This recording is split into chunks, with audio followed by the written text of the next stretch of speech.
आज हम class 10th maths में एक्सरसाइज 7.2 का पहला क्वेश्चन करते हैं। पहला क्वेश्चन क्या कह रहा है? कह रहा है उस बिंदु के निर्देशांक ज्ञात कीजिए जो बिंदुओं -1, 7 और 4, -3 को मिलाने वाले रेखाखंड को m2:3 के अनुपात में विभाजित करता है। देखिए इसके लिए एक सूत्र होता है, वह सूत्र यहाँ पर कौन लगेगा? देखिएगा एक सूत्र होता है ये वाला।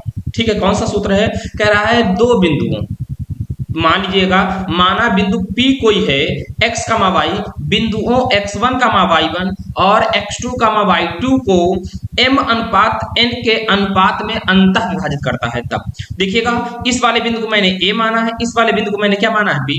तो a के निर्देशांक x1, y1 और b के हो गए x2, y2। इसको कोई एक बिंदु कौन है? p। देखिए जिसके निर्देशांक क्या है? कैपिटल X और कैपिटल Y।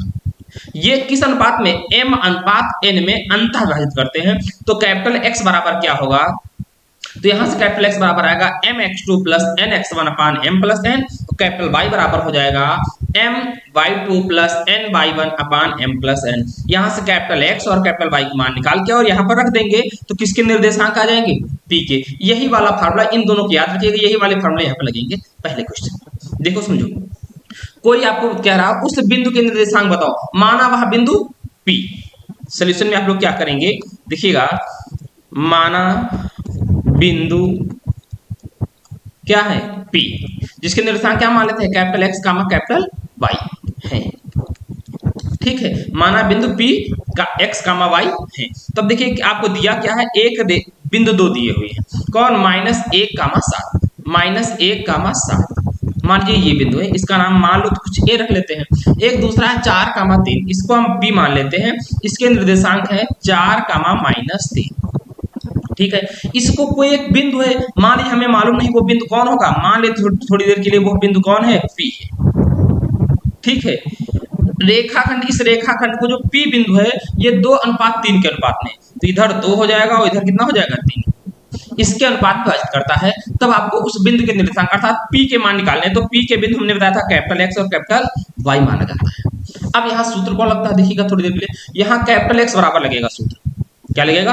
कैपिटल X बराबर होता है, मैंने भी बताया था क्या होता है? mx2 प्लस nx1 अपान m प्लस n। अब देखिएगा तो कैपिटल X बराबर क्या आएगा? m का मान कितना है? देखिएगा ये m का मान 2 है, m का मान ये है और ये कौन होता है? n होता है और ये m है। m का मान 2 दिया है तो 2। अब x2 और x1 कौन है? देखिएगा जो a है इसे x1 और y1 मान लीजिएगा, जो b है इसे x2 और y2 मानते हैं हम लोग। तो अब देखो x2 बोले तो 4 प्लस n का मान कितना है? 3 इंटू x1 बोले तो -1 अपॉन m प्लस n। तो m का मान 2 और n का मान 3 है। तो कैपिटल X बराबर क्या यहां से आएगा? 4 दूनी कितना होता है? 8 होता है। 3 इकन्नम 3, वो भी का है का? माइनस का, बटे 3 दूनी 5, 3 और 2 कितना होता है? 5। 8 से 3 गया 5 बटे 5, कैंसिल करेंगे कितना? 1 आ जाएगा। तो यहां से देखिएगा कैपिटल X का जो मान आ गया है भैया, X का मान याद रखना है, कैपिटल X क्या आया है? कैपिटल X का मान इधर लिख देते हैं। कैपिटल X बराबर कितना आ गया है? 1। अब आपको निकालना है कैपिटल Y का मान। ऐसे आप Y बराबर लगा देंगे। कैपिटल Y बराबर क्या होता है? जहां x2 है वहां y2 हो जाता है। तो कैपिटल Y बराबर होता है my2 plus ny1 upon m plus n। अब देखिए भैया क्या करेंगे? m का मान 2 है, y2 का मान कितना है? देखिए -3 प्लस n का मान 3 है, y1 का मान कितना है? 7 upon m plus n 2 plus 3। ये भैया कैपिटल Y का मान है। कैपिटल Y बराबर क्या आएगा यहाँ से? अब माइनस का 3 दूनी कितना हो जाएगा? 6 और 7 त्रिका 21 का है, क्या हो जाएगा? प्लस का, बटे 3 कितना हो जाएगा? 2 और 3 5। तो यहाँ से कैपिटल Y का मान कितना आएगा?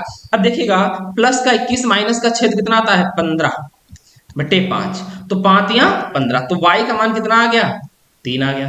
अब आपसे x और y का मान ही तो पूछा था, तो अब P के निर्देशांक बताने थे। अतः बिंदु P के निर्देशांक, अतः बिंदु P के निर्देशांक हमें लिखने हैं। तो कैसे लिखते हैं भाई? क्या लिखेंगे? कहीं पर लिख देते हैं अतः, 1 मिनट, थोड़ा सा हम अपना चित्र ही हटा देते हैं। अब देखो लिखेंगे कहाँ पर हम लोग, थोड़ी सी जगह बना लेते हैं, यहाँ तक कोई समस्या किसी को नहीं, ये हटा देते हैं। चलो अतः पी के निर्देशांक क्या लिखेंगे, अतः पी के निर्देशांक क्या आएंगे, पी के निर्देशांक capital x comma capital Y, capital x comma capital Y. तो पी कैपिटल एक्स का मान 1 है, कैपिटल वाई का मान 3 है। यही भैया क्या है आपका आंसर है। अब बताओ यहां तक किसी कोई समस्या, ये आपका क्या हो गया है आंसर। पी के निर्देशांक क्या आ गए हैं, वह बिंदु 1 का मान 3 है जो -1 का मान 7 और 4 का मान -3 को मिलाने वाली रेखा को 2:3 के अनुपात में क्या करता है, अंतः विभाजित करता है। ठीक है ना। चलो